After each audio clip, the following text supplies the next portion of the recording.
మన ప్రభువును లోకరక్షకుడైన యేసుక్రీస్తు వారి నామములో మీ అందరికీ నా యొక్క శుభాభివందనములు తెలియజేస్తున్నాను.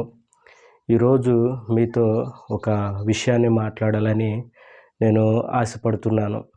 ఏంటి ఆ విషయం అంటే, కొన్ని రోజుల కిందట నేను మరొక సహోదరుడు ఒక విషయం గురించి మాట్లాడుకుంటున్నాం. ఏంటంటే, మాకు తెలిసిన ఒక సహోదరుడు యొక్క కుమారుడు ఆరోగ్యం బాగోక అనారోగ్యంతో చనిపోయాడు. చనిపోతే అయ్యో ఆ కుమారుడు చనిపోయాడు అని మేము ఆ స్నేహితుడు ఇద్దరం కూడా బాధపడుతూ ఉన్నాం.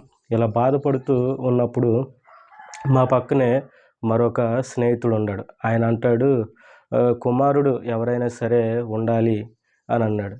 ఇదేంది కుమారుడు ఉండటం ఏంటి అన్నా అని అడిగితే ఆయన అన్నాడు, కుమారుడు పున్నమి నరకము నుండి తప్పిస్తాడు అని ఆ యొక్క స్నేహితుడు అనటం జరిగింది. ఇదే పున్నమి నరకం నుండి కుమారుడు తప్పిస్తాడా అనే ఒక మాట నన్ను చాలా ఆలోచన కలుగజేసింది.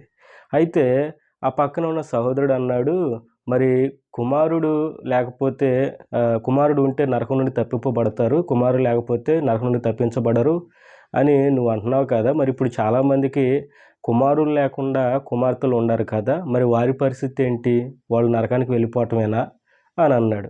ఈ మాట కూడా నన్ను ఎంతో ఆలోచింపజేసింది. అప్పుడు నేను ఆలోచిస్తూ ఉండగా బైబిల్లోని కొన్ని మాటలు నన్ను ఆకర్షించినాయి. ఏంటి ఆ మాటలు అంటే, ఒక మాట ఏంటంటే, కన్యక గర్భవతి అయి కుమారుణ్ణి కనును అని ఒక మాట నాకు కనబడింది. ఆ తర్వాత ఇంకో మాట యోహాను సువార్త 3వ అధ్యాయము 16వ వచనంలో, తన అద్వితీయ కుమారునిగా పుట్టిన వాని యందు విశ్వాసం ఉంచు ప్రతివాడు నశింపక నిత్య జీవము పొందునట్లు ఆయనను అనుగ్రహించినని దేవుని వాక్యం సెలవిస్తుంది.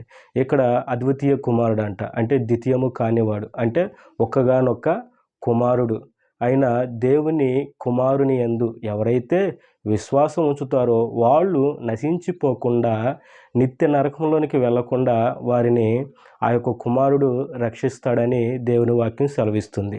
అయితే ఈ లోకంలో మనకు పుట్టే కుమారులు మనల్ని నిత్య నరకం నుండి రక్షిస్తారో లేదో నాకైతే తెలియదు, కానీ దేవుని వాక్యం సెలవిస్తుంది, దేవుని కుమారుని యందు ఎవరైతే విశ్వాసం ఉంచుతారో వాళ్ళంట నిత్య నరకము నుండి తప్పిస్తాడంట. తప్పించడమే కాకుండా నిత్య జీవాన్ని కూడా మనకి అనుగ్రహిస్తాడంట. కాబట్టి దేవుని వాక్యం సెలవిస్తుంది. మరొక మాట కీర్తన గ్రంథంలో ఒక చక్కని మాట ఉంది. ఏంటి ఆ మాట అంటే, కుమారుణ్ణి ముద్దు పెట్టుకొనిడి, లేని ఎడల ఆయన కోపించును అని ఒక మాట కూడా కనబడుతుంది. ఇక్కడ మనం చూస్తే కుమారుణ్ణి ముద్దు పెట్టుకోవాలంట, లేకపోతే దేవుడు కోపిస్తాడు, కోపం చూపిస్తాడు, ఆయన ఉగ్రతని చూపిస్తాడని ఇక్కడ దేవుని వాక్యము సెలవిస్తుంది. ఇక్కడ మనం చూస్తే కుమారుని ముద్దు పెట్టుకోవడం అంటే, ముద్దు దేనికి సాదృశ్యంగా ఉందంటే ప్రేమకు సాదృశ్యంగా ఉంది. ఏమండి, మనము ఒకరి పట్ల ప్రేమను చూపించాలి అంటే మన ప్రేమను ఎలా తెలియజేస్తాం అంటే ముద్దు ద్వారా తెలియజేస్తాం. కాబట్టి కుమారుని మనం ఏం చేయాలంట, ప్రేమించాలి. కుమారుని ప్రేమించాలి, సేవించాలి, పూజించాలి, గణపరచాలి. ఆయన్ని మనము మరి ముఖ్యంగా నమ్ముకోవాలి. ఆయన నమ్ముకొని ఆయన బిడ్డలుగా, ఆయన సాక్షులంగా మనం జీవిస్తే ఆయన మనల్ని ఏం చేస్తాడంటే నిత్య నరకము నుండి, ఆ యొక్క ఆరని అగ్ని నుండి దేవుడు మనల్ని తప్పిస్తాడని దేవుని వాక్యము సెలవిస్తుంది. ఏమండి, నిత్య నరకము అగ్ని ఆరదు, పురుగు చావదు, ఏడవటం, పండ్లు కొరకటం, యుగయుగాలు కూడా అగ్నిలో కాలిపోవడమేనంట. కాబట్టి అలాంటి నిత్య నరకంలోనికి నీవు నేను మనం వెళ్ళకూడదని దేవుని కుమారుడు ఈ లోకానికి వచ్చి మన స్థానంలో మన పాపముల కోసము కలువరి సిలువలో ఆయన మరణించడం అనేది జరిగింది.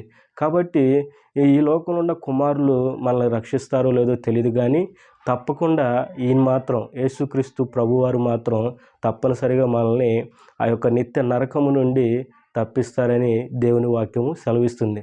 కాబట్టి ఇప్పటికైనా యేసు ప్రభువారిని నీ సొంత రక్షకుడిగా నువ్వు అంగీకరించకపోతే, నీ పాపాలు ఒప్పుకొని విడిచిపెట్టకపోతే, నువ్వు బాప్తిజం పొందకపోతే ఇప్పటికైనా ఆయన ప్రేమను తెలుసుకొని ఆయన్ని నమ్మి రక్షణ పొందవలసినదిగా ప్రేమతో తెలియచేస్తూ దేవుడి మాటలు మన వెనుకలో దీవించునుగాక. ఆమేన్. మీ అందరికీ నా వందనాలు.